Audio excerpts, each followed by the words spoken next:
Hello everyone, my name is Ashton Jose Diaz, and I'm going to be presenting this for the class Intro to Rhetorical Theory by Dr. Sarah Warren Riley, the Contemporary Tools of Communication with Symbology, Terministic Screens, and the Semiotic Connection. First of all, what are terministic screens? In the piece by Burke that we read earlier in class, Language is Action, Terministic Screens, the author explains that terministic screens are basically referring to the nature of our language. And here are the two basic approaches. A, the scientistic approach, and B, the dramatistic approach. In the scientistic approach, we see that it begins with questions of naming or definition. It is all about the power of language to define and describe, and it can be seen as derivative by researchers. As such, it is noted that the essential function may be treated as attitudinal or hortatory. Attitudinal referring to the expressions of complaint, fear, and gratitude, and such, whilst hortatory commands or requests. In the dramatistic approach, it puts the primary stress upon the hortatory expressions such as thou shalt or thou shalt not. This approach views language in terms of symbolic action.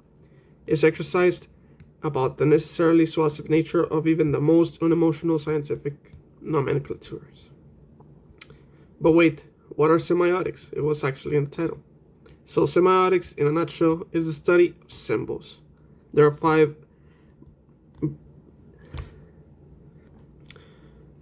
there is actually 5 semiotic systems that talk about how we create meaning. The first one is written and linguistic, which concerns with spoken and written language through the use of vocabulary, generic structure, and grammar.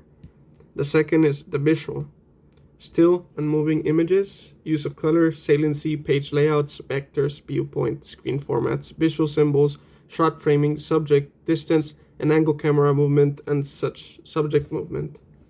The third one is audio, music, sound effects, noises, ambient noises, silence through use of volume, pitch, and rhythm. The fourth one is gesture, concerns movement of body, hands, and eyes, facial expressions, demeanors, and body language, use of rhythm, speed, stillness, and angles. And finally, the fifth one, spatial patterns. The environmental and architectural spaces, their use, their proximity, layout, position, and organization of objects in space. But how does this relate to deterministic screens? Well, let me give you here some quick examples of all this information. These are some of the symbols. If you notice to the left, we associate some of these with good things, some of them with bad things. For instance, the rock-on signs. It has written descriptions in the bottom, but let us not pay attention to that. Let our minds wander and run free and take the symbols at its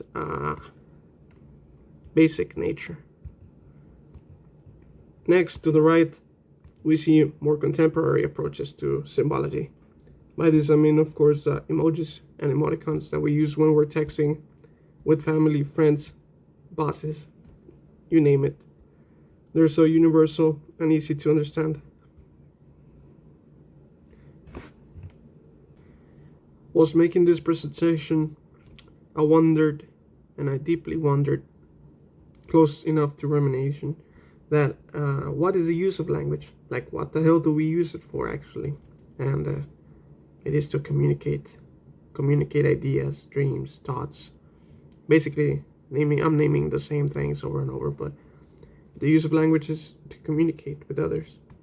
And if you pay close attention, like, there's the yin-yang at the very bottom and the left of the screen, or in the image I'm providing in this PowerPoint presentation. There's a cross closely linked to Christianism. There's the devil's goat. There's an upside down cross. Symbology at its purest implies a certain meaning. We have added meaning to this symbology and learned it as we grew up, maybe as we read, because not everyone grows up at the same rate, right? Like, yes, we're all children,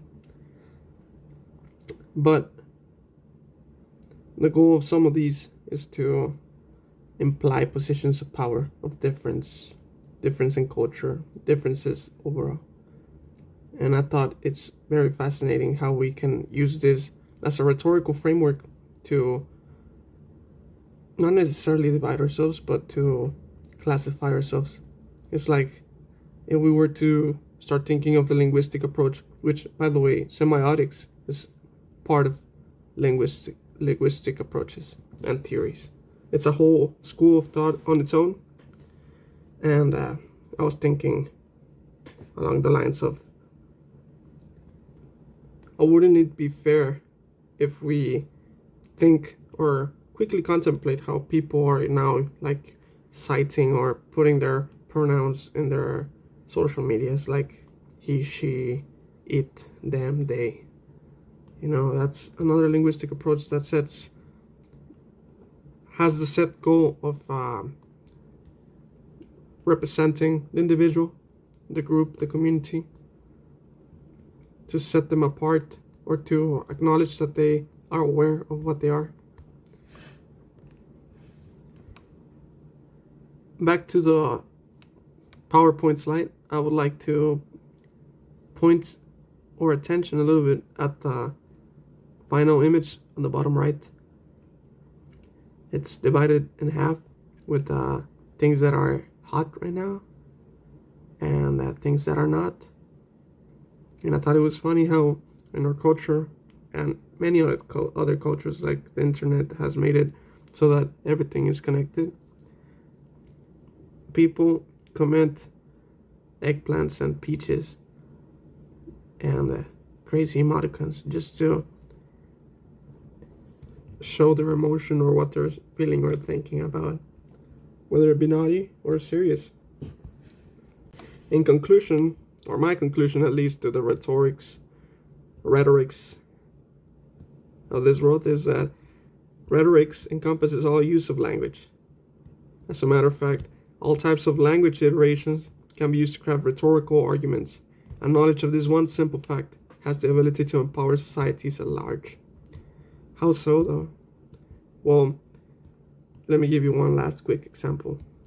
By being able to see what other groups of or media outlets or any sort of propaganda is setting out to do, the individual will have won the first battle, which is awareness. And by being able to craft one's own argument and counterattack the other's points, the individual will have won freedom of thought and speech, which here in the United States is the right to our First Amendment, right? And I want to leave you guys with this one last quote by Confucius. The more a man or a woman meditates upon good thoughts, the better will be his or her world at large. The superior man or woman understands that what is right, and the inferior man or woman understands what will sell.